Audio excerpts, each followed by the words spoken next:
ईशा के बहुत पूछने के बाद मनु ने उसे बताया कि उसे शायद ट्यूमर है। कंफर्म नहीं है डॉक्टर्स को भी, पर वो चेकअप करके बता देंगे। ये सुनते ईशा को तो शायद लगा कि वो मर ही जाएगी, क्योंकि ना उसकी फाइनेंशियल कंडीशन ऐसी थी और ना ही उसके पास पैसे थे फ्यूचर में कि वो अपना ऑपरेशन करा पाए। मनु उसकी ये कंडीशन देख रही थी, उसे समझ में आ रहा था कि ईशा को शायद फाइनेंशियल प्रॉब्लम है। शायद ईशा डर रही है या फिर उसकी फैमिली में उसका कोई ध्यान रखने वाला नहीं है। उसको एग्जैक्टली तो नहीं पता था, पर उसे समझ में आ रहा था कि ईशा सही नहीं है, उसे टेंशन है किसी बात की। मनु उसके बेड के बगल में आके बैठी और उसका हाथ पकड़ा और बोला, ठीक है ना, अगर ट्यूमर भी है तो कोई इशू नहीं है, उसका ऑपरेशन हो जाता है, तुम सही हो जाओगी। और मैं तो हूँ ना, और अब तो हम फ्रेंड्स भी हैं ना, तो मैं भी तुम्हारी हेल्प कर सकती हूँ। ईशा को ये चीज़ अच्छी नहीं लग रही थी कि वो किसी स्ट्रेंजर से हेल्प ले, और स्पेशली ऐसे इंसान से जिसके बारे में वो इतना बुरा बुरा जिसके बारे में उसने इतना बुरा बुरा सोचा है। उसको सही नहीं लग रहा था उससे हेल्प लेना, और उसने मना कर दिया मनु को कि नहीं, मतलब ठीक है, मैं मैनेज कर लूँगी। रिपोर्ट आने में कुछ ही घंटे बाकी थे। ईशा तो ईशा को तो इंजेक्शन लगे थे, वो सो गई, पर मनु को नींद नहीं आ रही थी। उसको डर लग रहा था कि शायद शायद कुछ और बुरा न निकल जाए रिपोर्ट में। शायद ईशा को कुछ हो ना, कुछ सीरियस ना हो ईशा को। जब रिपोर्ट आई तो उसके ब्रेन में थोड़ा सा ट्यूमर था, बहुत छोटा सा। डॉक्टर ने कहा कि शायद ये दवा से सही हो जाएगा, हमें ऑपरेशन करने का कोई नीड नहीं होगा, बट अगर करना पड़ा तो आप लोग रेडी रहिएगा। अगर ऑपरेशन के लिए अभी तो नहीं लग रहा कि हमें ऑपरेशन करने की ज़रूरत है। जब मनु ने बात सुनी तो उसे थोड़ा रिलैक्स फील हुआ, और उसने ईशा को जगा के बोला कि तुम्हारा ट्यूमर के लिए ऑपरेशन का ज़रूरत नहीं है, वो अपने आप सही हो जाएगा दवा से। ईशा को ये सुन के बहुत रिलैक्स्ड फील हुआ। उसने मनु को हग किया और बोला, यार आई जस्ट लव यू यार, तुम बहुत अच्छी हो।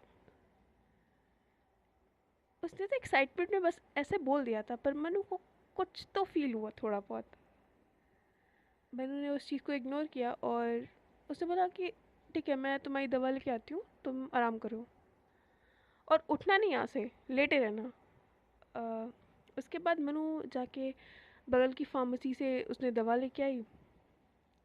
उसने सबसे पहले ईशा को दवा खिलाया और बोला कि अब ठीक है ना, कहीं पेन तो नहीं हो रहा है, और फीवर भी तुम्हारा आई थिंक सही हो गया है, तो 2-3 दिन में तुम्हें रिलीज़ कर दिया जाएगा यहाँ से हॉस्पिटल से, फिर हम घर चलेंगे। तो उसने बोला, यार 2-3 दिन, मेरा मेरा ऑफिस है, और अभी तो मैं जॉइन हुई हूँ, मैं ऐसे थोड़ी ना छुट्टी मार सकती हूँ। उसने बोला, अरे यार, वो मेरा दोस्त है वहाँ का जो ओनर है ऑफिस का तुम्हारे, मैं मैनेज कर लूँगी ना, कोई दिक्कत नहीं है। और वैसे भी मैंने बताया है उसको कि तुमसे थोड़ा पोलाइटली बिहेव करे, मैं मैनेज कर लूँगी, तुम्हें कोई नीड नहीं है उसका। तभी डोर पे नॉक नॉक हुआ और डॉक्टर आए अंदर। डॉक्टर ने बोला कि इसे एक दिन और रुकना पड़ेगा, कल हम इसे सुबह छोड़ देंगे, कल ये जा सकती है आपके साथ घर। ईशा को ये सुन के बहुत अच्छा लगा। ईशा ने बोला, यार एक दिन यहाँ पे, और तुम्हें पता है ना, मुझे ये हॉस्पिटल की जो स्मेल होती है ना, दवाओं की स्मेल मुझे नहीं पसंद है। मुझे उल्टी आती है यार, कितना गंदी स्मेल है, मतलब लोग कैसे रहते हैं हॉस्पिटल में यहाँ पे। I hate the smell. Isha की ये बकवास सुन के मनु को तो बहुत हंसी आ रही थी, और वो मनी पर बोल रही थी, यार ये तो बच्ची है, लिटरली एकदम छोटी सी बच्चों जैसी हरकतें हैं इसकी। ईशा और मनु आधी रात तक उन्होंने बातें करी, और फिर जब उन्हें नींद आने लगी, ईशा तो वहीं बेड पे सो गई और मनु उसके पैरों के पास सर रख के सो गई। सुबह जब ईशा की आंखें खुली तो उसने देखा कि मनु उसके पैरों को पकड़ के उसके पैरों के पास सोई है। रात में शायद वो उसके पैर दबा रही थी। ये देख के ईशा को काफ़ी अच्छा लगा, काफ़ी सुकून सा मिला कि एटलीस्ट कोई तो है जो उसकी केयर कर रहा है। और ईशा को इस बात से बुरा भी लग रहा था कि वो किसी भी अपनी उस दीदी के चक्कर में जो उससे मिलने भी नहीं आई, उनके चक्कर में वो इसे गलत समझ रही है। और कुछ और भी तो रीज़न हो सकता है ना कि वो अंकल के पास रात में जाती हो, शायद कुछ काम के लिए। ये इतनी अच्छी है, इसने मेरी इतनी हेल्प करी, और ये मेरे लिए रात भर यहाँ रुकी है, मेरी इतनी केयर कर रही है। मैं इसके बारे में ऐसा सोच रही हूँ, उसे इस बात का बहुत रिग्रेट हो रहा था। और उसके फेस पे जो स्माइल थी ना, वो चली गई थी। वो बहुत टेंस थी, वो उसके फेस पे उसका उसकी टेंशन दिखाई दे रही थी। वो बेड से उतरने का उसने ट्राई करा, उसने अपना मनु का पैर हाथ साइड में रखा और बेड से उतरने लगी, तभी मनु की आंखें खुल गई। उसने बोला, ईशा कहाँ जा रही हो? अभी तो इतनी सुबह सुबह है यार, सो जाओ ना, मुझे भी सोने दो। ईशा के, अरे ठीक है ना, तुम सो जाओ, मुझे थोड़ा बाहर वॉक करना है। मनु ने उसका हाथ पकड़ के उसे बेड पे लेटाया और उसका एक हाथ अपने हाथ में पकड़ा और बोला, चुपचाप लेटो, अगर नहीं लेटोगे तो मैं मार के लेटाऊंगी, शांति से चुपचाप लेट जाओ बस। अभी कल बीमार थी, कल बेहोश हो गई, कल ऑपरेशन तक की बात पहुंच गई थी, और डॉक्टर ने बस बोला है कि शायद ऑपरेशन न करना पड़ सके। अगर तुम अपना ख्याल नहीं रखोगी तो शायद तुम्हें ऑपरेशन भी करवाना पड़ेगा, और तुमको तो सुनना ही नहीं है। चुपचाप कह रही हूँ, लेटो मतलब लेटो, बाहर वॉक वॉक करने नहीं जाना है। ईशा को ये देख के काफ़ी अच्छा लग रहा था कि कोई है जो उसकी इतनी ज़्यादा केयर कर रहा है। ईशा स्माइल करते हुए लेट गई। ईशा ने आगे कुछ नहीं बोला। मनु ने उससे कहा, मैं जा रही हूँ फ्रेश होने, बस 2 मिनट में आ रही हूँ, फिर तुमको ही फ्रेश करा दूँगी। फिर वो गई अंदर, उसने वो फ्रेश हुई, बाहर आई। उसने नर्स से बोला कि ईशा के खाने के लिए अरेंजमेंट्स करवाने के लिए, और वो ईशा को वॉशरूम में ले गई। उसको अपने हाथों से उसने ब्रश कराया, उसका अपने हाथों से फेस वॉश किया। और जब वो अपने हाथों से उसके फेस पे फेस वॉश लगा रही थी, तो ईशा को काफ़ी अच्छा लग रहा था, बहुत अपनापन सा फील हो रहा था उसके टच से। उसको फ्रेश कराने के बाद वो बाहर लेके आई, उसने नाश्ता करवाया अपने हाथों से, फिर दवा खिलाया, और तब तक डॉक्टर भी आ ही गए थे। डॉक्टर ने आते ही ईशा से उसका हाल चाल पूछा, उसे पेन तो नहीं हुआ था कहीं, और मनु से पूछा कि दे चक्कर वक्कर तो नहीं आया। ईशा मनु ने सब कुछ बताया सही सही। डॉक्टर ने बोला, हाँ इनकी कंडीशन ठीक है, ये अब घर जा सकती है, बट हाँ ज़्यादा स्ट्रेस नहीं, ना मेंटल स्ट्रेस ना फिज़िकल स्ट्रेस, और ट्राई करिएगा कि जितना कम काम हो सके, जितना ज़्यादा आराम हो सके उतना ज़्यादा आराम, और जितना कम काम हो सके उतना कम काम करेंगे, वरना दिक्कत बढ़ सकती है। मनु ने उसकी उनकी सारी बातें सुनी, और वो रेडी हो गई ईशा कोल जाने के लिए। अभी तक ईशा के घर वालों को कुछ नहीं पता था, ना ही ईशा के घर से कोई कॉल आया था ईशा के पास। मनु को भी ये चीज़ वियर्ड लग रही थी कि पूरा एक दिन होने को आया है, और एक दिन क्या, ऑलमोस्ट 2 दिन होने को आया है, ईशा के घर से कोई किसी का भी कॉल नहीं आया, और उसने भी किसी को नहीं बताया। पर उसने ये चीज़ ज़्यादा माइंड नहीं करी। मैंने उसको ले जाके कार में बैठाया, मनु ने उसको फ्रंट सीट पे बैठाया और अपने सीट पे आके बैठी। मनु ने देखा कि उसको ईशा को सीट बेल्ट नहीं लगाया। मनु उसके पास गई, सीट बेल्ट उसको लगाया, और मनु उसके इतना पास थी इस दौरान कि वो उसकी ब्रेथ को फील कर सकती थी। उसने सीट बेल्ट लगाया और वो गाड़ी चलाना उसने स्टार्ट किया।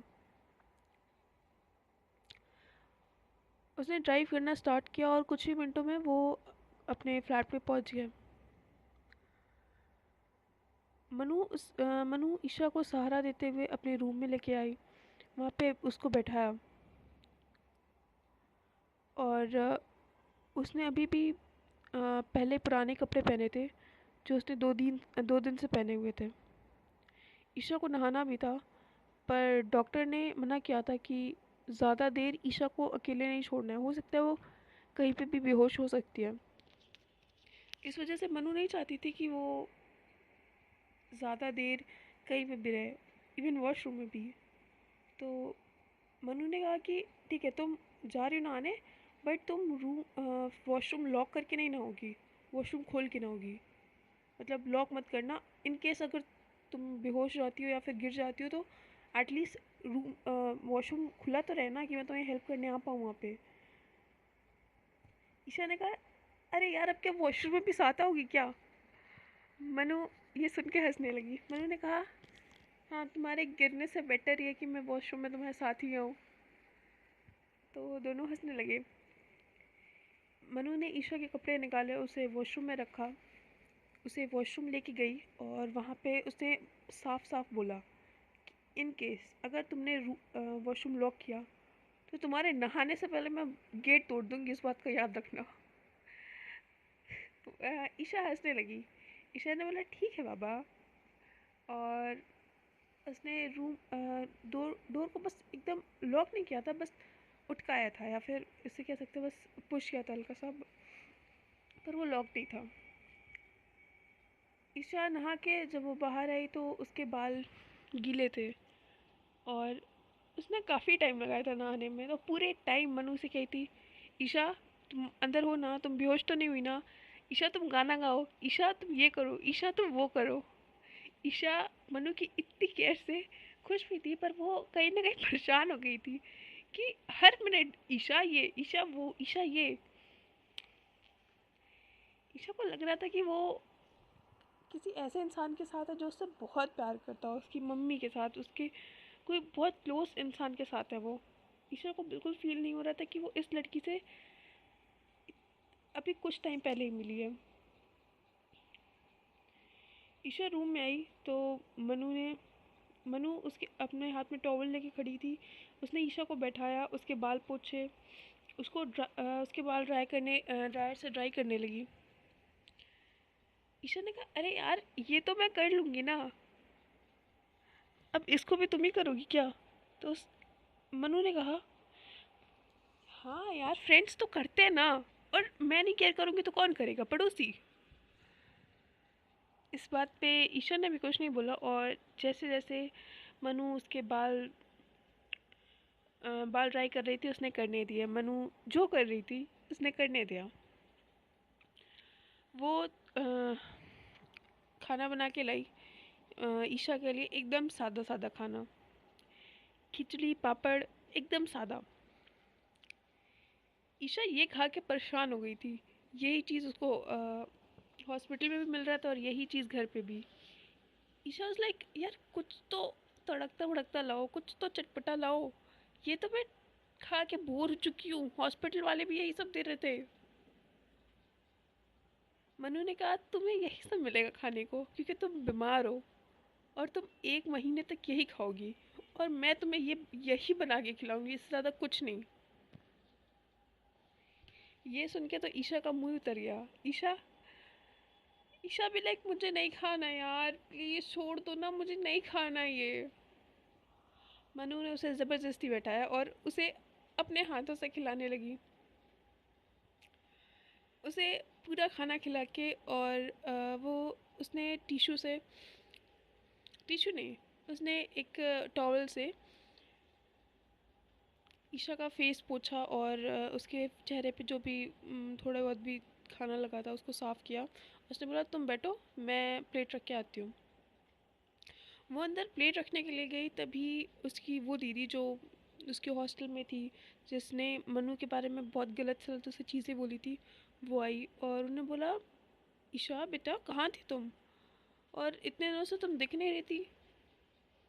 मुझे तुम्हारे बगल वाले रूम में जो लड़की रहती है उसने बताया कि तुम्हारी तबीयत ख़राब थी, क्या हुआ था? तो उसने बताया, अरे वो मुझे थोड़ा चक्कर आ गया था और हॉस्पिटल गए तो डॉक्टर ने बताया कि मुझे शायद ट्यूमर है। डॉक्टर ने बोला शायद मुझे ट्यूमर है। फिर कुछ टेस्ट हुए तो डॉक्टर को कंफर्म हो गया कि मुझे ट्यूमर ही है, बट दवा से सही हो जाएगा, इतना कुछ वो मतलब इशू नहीं है, दवा से आराम से सही हो जाएगा। उसकी दीदी ने पूछा, हाँ ठीक है, पर तुम्हारा वहाँ पे ध्यान कौन रख रहा था? तो ईशा ने कहा, मनु। मनु ने ना मेरा बहुत ध्यान रखा। उसने लाइक वो मेरे लिए उसने अपना ऑफिस वगैरह सब छोड़ दिया। वो मेरे साथ 2 दिन तक थी। रात में भी वो मेरे साथ थी, मुझे खाना बना के खिला रही है, मेरी इतनी केयर कर रही है, शायद मेरे फैमिली वाले भी इतनी ना कर पाते हैं। और मुझे तो लग ही नहीं रहा है कि इतने लाइक मैं उससे 2-3 दिन पहले मिली हूँ, मतलब 2-4-5 दिन पहले मिली हूँ। वो मेरा बहुत ज़्यादा ख्याल रखती हो। ये सब सुन के तो उसकी दीदी को अच्छा नहीं लग रहा था। उसकी दीदी ने कहा, बेटा मैंने कहा था उससे दूर रहो, वो अच्छी नहीं है। ईशा ने कभी उस दीदी से अपने आर्ग्यू नहीं किया था। उन्होंने जो कहा था उसने माना तो नहीं था, पर हाँ कभी आर्ग्यू नहीं किया था। पर आज ईशा को ये सब सुन के अच्छा नहीं लग रहा था। उसने अपनी उस दीदी को कहा, यार आपको समझ नहीं आता, वो मेरी इतनी केयर कर रही, इवन आप भी नहीं थी वहाँ पे, उसने मेरी इतनी ज़्यादा केयर की है, और वो वैसी नहीं है जैसा आप समझती हैं। और आपको क्या लगता है कि आप मुझे भड़काओगे, मैं उसके अगेंस्ट भड़क जाऊंगी? उसने अपनी दीदी को बहुत बहुत कुछ सुनाया, बहुत कुछ बोला। और उनकी उसी कॉन्वर्सेशन से हमें पता चला, हाँ, हमें पता चला कि ईशा की जो बड़ी बहन है वो ज़िंदा नहीं है। उनको कुछ हो गया था जिसकी वजह से उनकी काफ़ी साल पहले डेथ हो गई है। और ईशा की बड़ी बहन की बेस्ट फ्रेंड थी ये यही दीदी। ईशा ने आगे कुछ नहीं बोला। इतना सुनाने के बाद वो खुद उठ के चली गई वहाँ से। जब मनु आई तो उसने ऑलमोस्ट सारी बातें सुन ली थी। उसको बुरा भी लग रहा था कि ईशा ने पहले उनकी बात को ट्रस्ट किया था, पहले उनकी बात मान रही थी कि मैं वैसी हूँ जैसी वो कह रही थी। पर उनको मनु को अच्छा भी लग रहा था कि ईशा ने उसका साइड लिया। मनु ने ऐसे प्रिटेंड किया कि उसने कुछ सुना ही नहीं है। वो बाहर आई, उसने बोला, ईशा कोई आया था क्या? आवाज़ आ रही थी काफ़ी। ईशा ने बोला, नहीं नहीं कोई नहीं आया था, तुम कहाँ गई थी? तो उसने बोला, अरे वो बर्तन गंदे थे ना, तो उसको धुलने गई थी। ईशा ने मनु को अपने बगल बुलाया, बोला कि यार प्लीज़ बैठो ना।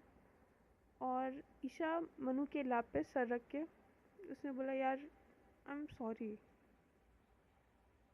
पता है मैं तुम्हें बहुत गलत समझती थी।